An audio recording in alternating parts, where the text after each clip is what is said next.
there is exciting development with regard to a vaccine, with the potential for a vaccine that would be given in pregnancy to prevent this particular disease.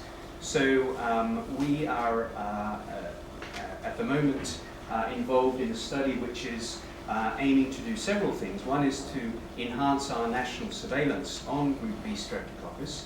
We did the previous national study back in 2000-2001, so it's being updated again, and that will identify the burden of disease, the risk factors and outcomes.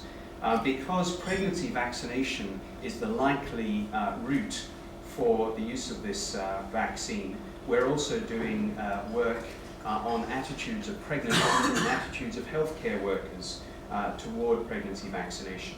So in brief, some of the data, the first was an online survey that the group did, and this part of the work is being done by my colleague in Oxford, Matthew Snape and his team. And this was an online survey looking at attitudes of women towards pregnancy vaccination, and particularly towards Group B streptococcus.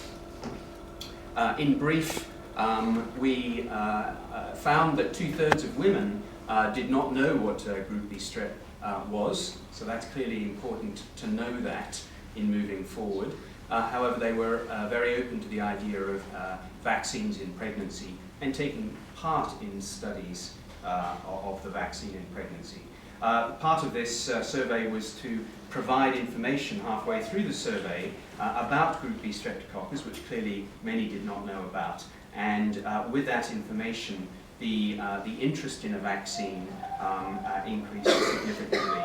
So if, for example, the vaccine was licensed and routinely recommended, around 80% would say they would have the vaccine in pregnancy.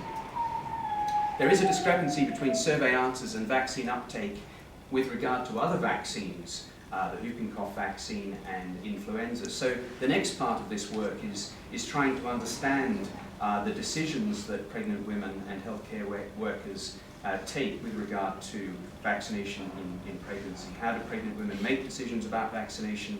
What information do they want? What are their concerns? And of course, what about the professionals advising them? And this is qualitative work that again is being done in Oxford, and it's seeking to identify the opinions using small focus groups of pregnant women, maternity healthcare professionals, and GBS experienced parents to inform future decisions, exploring strategies to promote uptake and exploring the feasibility of clinical trials. So this work is underway.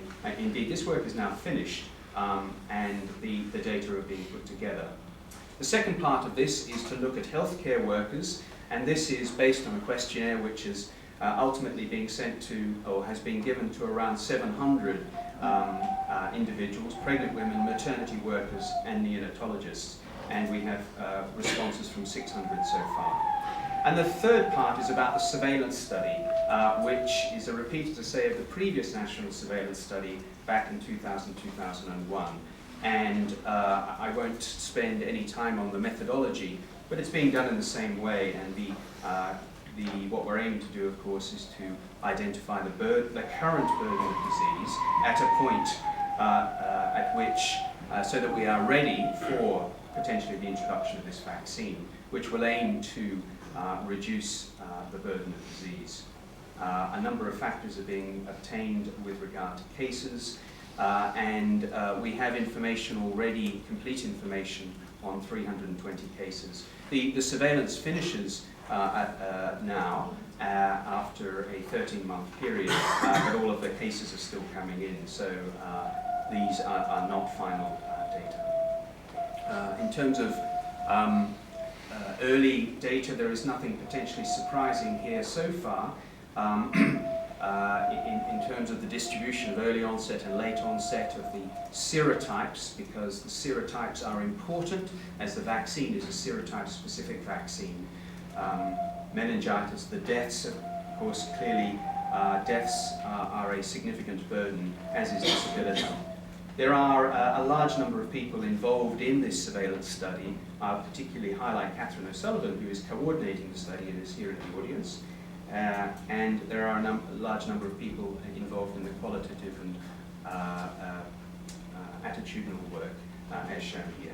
So that was really just to give you a taste, if you like, of this particular piece of work that is underway and coming toward the end.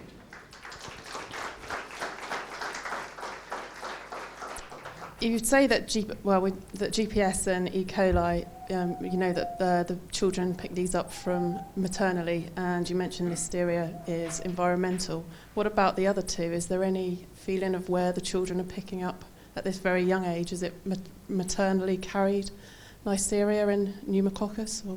The age at onset, of course, is the clue, isn't it? So the first 2 days of life would suggest that it's maternal. It's come from the maternal gastrointestinal tract, and early onset pneumococcal meningitis, that is presenting in the first 48 hours of life, is recognized but is rare, and in studies people have shown the correlation between maternal colonization, that is genital tract and gastrointestinal tract colonization with pneumococcus, and early onset disease in the baby. So it happens, but most of it, as Akiki said, we believe is late onset and probably acquisition from other members of the family or healthcare workers.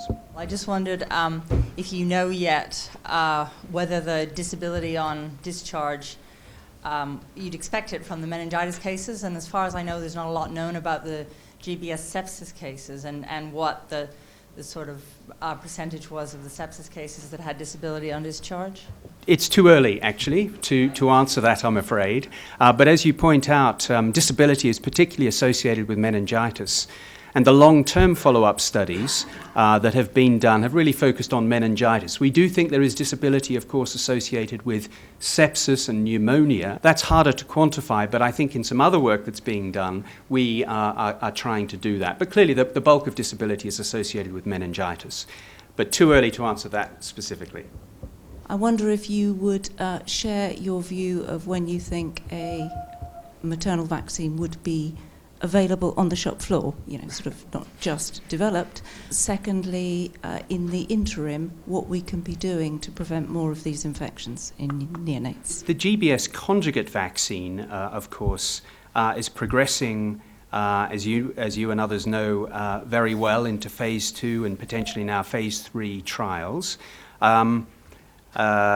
It is a vaccine that's been developed by Novartis, and of course Novartis is now GSK, so I think that has possibly delayed the progress, but perhaps that will all now start again, because I think all of that is now behind us, as I understand, and progress can be made.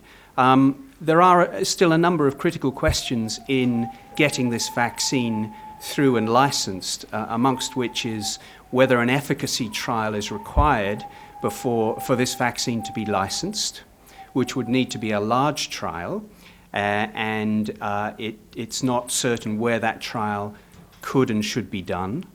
The alternative, of course, is that the vaccine might be licensed based on serological correlates of protection, but that requires some assumptions to be made. It requires the regulators to agree and approve that path. But of course, it is a path that we've seen with other important meningitis vaccines, including MenB. So it's not inconceivable. So I'm hesitating because there are still some really big uncertainties. So let's address that question again in a year's time, when I think things will be clearer. What to do in the meantime? Well, of course, we think there's work to be done about early healthcare management of cases.